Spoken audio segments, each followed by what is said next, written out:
Kent میں عوام کا سب سے بڑا مسئلہ تو پانی کا سب چل رہا ہے، بلکہ آپ کی وارڈ میں بھی یہ مسئلہ درپیش ہے، تو آپ اس بارے میں کچھ بتا سکتے ہیں؟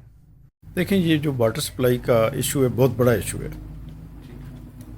اس میں کچھ ایریے ایسے ہیں جن میں پانی وافر مقدار میں آتا ہے، کچھ ایریے ایسے ہیں کہ جن کا ٹائم بہت کم ہے. ہوں، تو وہ ان ایریے کا ٹائم بڑھنا چاہیے.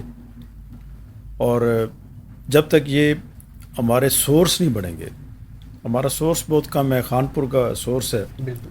کبھی پانی کی مقدار ٹھیک ہوتی ہے، کبھی نہیں ہوتی. ایک تو غازی بروتھا کے ساتھ کینٹ کا لنک ہونا چاہیے. دوسرے نمبر پر یہ جو چاند ڈیم کا منصوبہ شروع کرنے جا رہے ہیں اس کو کینٹ کے ساتھ بھی لنک کریں.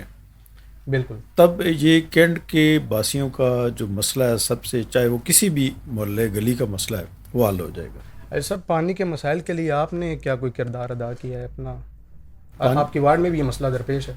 دیکھیں، پانی کے مسائل کے لیے سب سے بڑا جو میں نے اپنی زمینیں ڈونیٹ کر سکتا تھا کسی جگہ ٹینک پہ، کسی واٹر فلٹریشن پلانٹ کے لیے، تو وہ میں نے جو کردار ادا کر سکتا تھا وہ میں نے کیا. ایسا بے ایک سے 2 دن پہلے ہم نے فیس بک وغیرہ پر بھی دیکھا آپ کے خلاف کوئی احتجاج بھی ہو رہا تھا پانی کے خلاف، کہ آج صاحب کے خلاف نعرہ بازی ہو رہی تھی، یہ کیا کوئی وجہ تھی اس کے بارے میں؟ دیکھیں، ہر جگہ پہ جہاں پہ محبت کرنے والے لوگ وہاں ہوتے ہیں مخالف بھی موجود وہاں تھے؟ پہ ہر طرح کے لوگ موجود ہوتے ہیں. بالکل. تو احتجاج کرنا عوام کا بنیادی حق ہے. بالکل ٹھیک ہو گیا.